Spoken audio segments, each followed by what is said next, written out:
Ladies and gentlemen, welcome to the Rogers Kakasungura YouTube channel. Big thank you to each and every individual supporting this channel.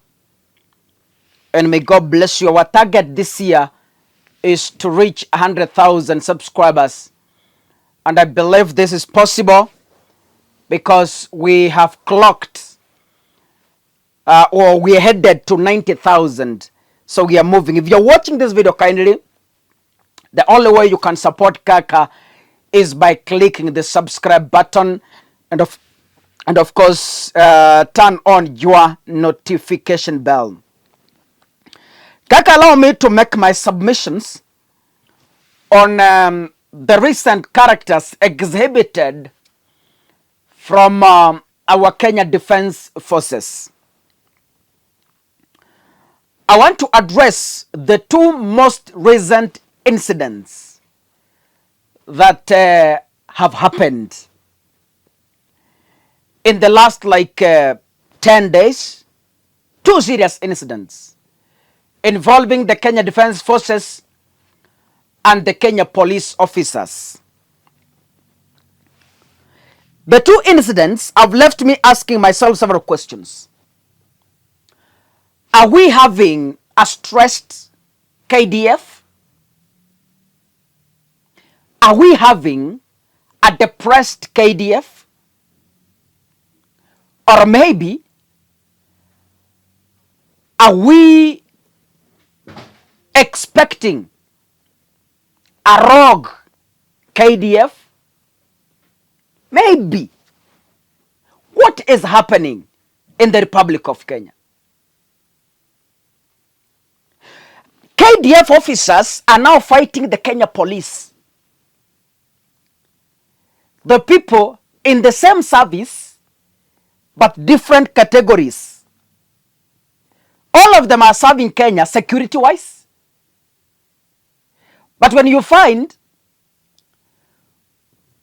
the KDF has begun to overlook or look down upon the Kenya police, then we are headed to the very dangerous place as a country. Beginning to build enmity between the Kenya police and the KDF not only risks the security situation of this country, but also demeans the code of conduct of the said two departments. Ladies and gentlemen, you've heard of stories that the Kenya police have arrested KDF officers. KDF officers have beaten the Kenya police officers. There have been two latest incidents on 17th April 2024 in Lodwar.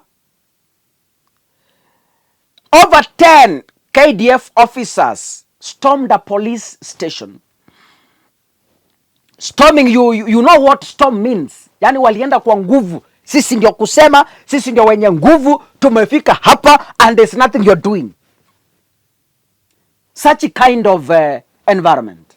They stormed. Over 10. And what are they going to do? They are going to release their 4 colleagues who had been arrested by the Kenya police due to their misconduct. Yani Kenya police, they are now arresting the KDF. You know.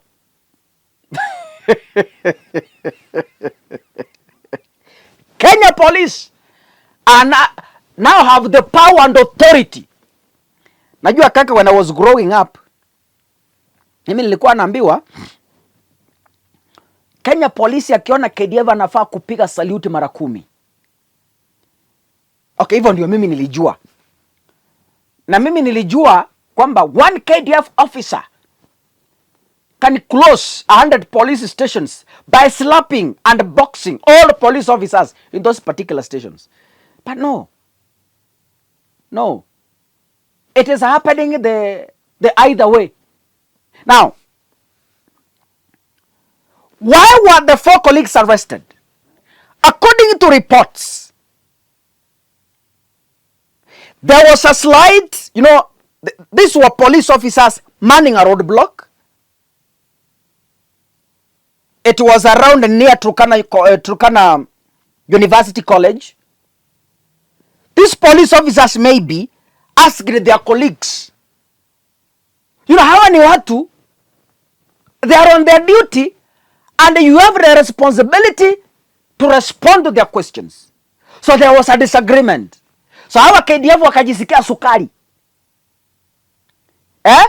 Wakajisikia sukari ambayo imewekwa kwa chai iko na koko. Wakajihisi ni wadosi kuliko hawa. So waliona hawa juniors kama waliona Kenya Police ni watu wenye hakuna kitu watafanya. So I am told the KDF ordered that police officer to go down on the knees and ask for forgiveness. Na huyu Kenya Police akamwambia, ndugu, kama ni training mulienda na mimi nilienda, siwezi kupiga magoti chini hata mufanye chochote, siwezi. So there was an altercation. The KDF started shooting on air. That is when other police officers came, the engagement, and they arrested the KDF officers. Wakawapeleka kwa cell. Wacha ujinga, kuja hapa, mnajifanya nini? Ni wagumu, leta mikono kasia. Wakafunga, hakafungia ndani. That's the first incident.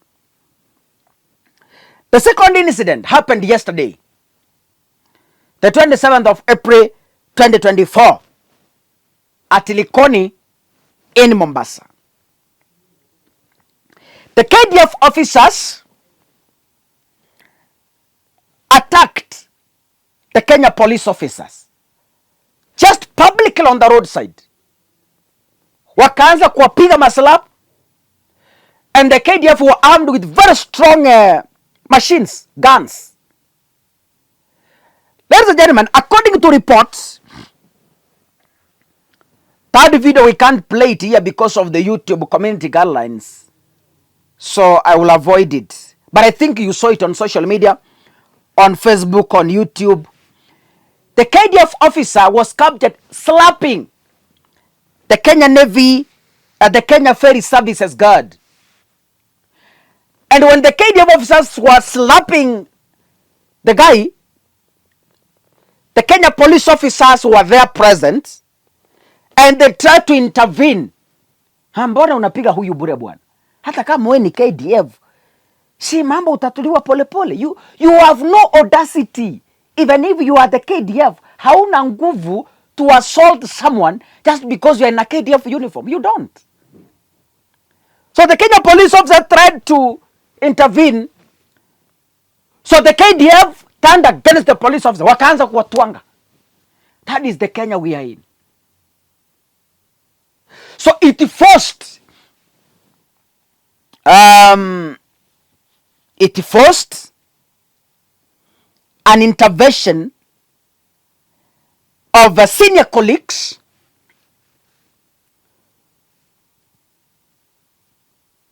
to salvage the situation. Otherwise, it could have turned messy. So there's a trend that is emerging. KDF kujisikia sukari kwa maofisa wengine, kwamba wao, because they are KDF officers, they can break the law just because they are KDF. They can beat anyone around because they are KDF. They can assault anyone they meet because they are the KDF officers. A very disturbing, annoying character that is being exhibited. Kama KDF wameweza kupigana na polisi, si tunaelekea Haiti? Now, I want to read a statement from the KDF they released after the 17th April incident. Walisema nini? And this is what they said. Our attention has been drawn to videos, photos, and text circulating on both mainstream and social media on the arrests of KDF soldiers at Alodwa police station yesterday, Wednesday, 17th April 2024. The orchestration of the detainment is demeaning in context, intended to embarrass, humiliate, and to create alarm.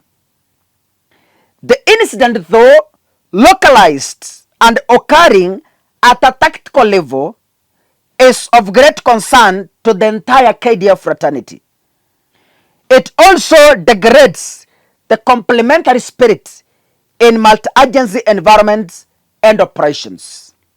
Notably, it has so far been established that KDF soldiers neither assaulted police officers nor stormed the station as alleged. So KDF wanajitetea. KDF wameanza kujitetea hapa. Joint investigation by the relevant competent authorities to further establish facts on this unfortunate incident are ongoing, and the outcome will inform next course of action. Kaka, mimi nataka kuambia the KDF, wacheni kujitetea. Kwa sababu the yesterday incident entirely exposed how your officers behave. 17th mulijitetea. Mukasema kwamba sasa na hii ya jana mutajiteteaje jameni?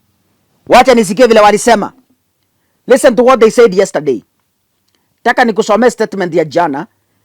Walisema hivi: to establish the circumstances leading to the incident, military police and the requisite investigation agencies are currently handling the matter.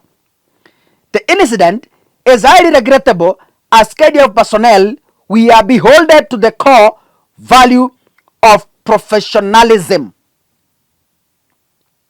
But remember, the Likoni incident is the second incident.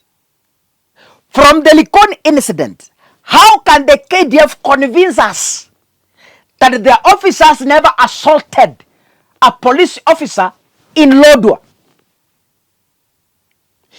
If the yesterday officers assaulted a police officer in Likoni, what makes us comfortable to think that the way the KDF is defending themselves, their officers never assaulted the Kenya police in Lodwar?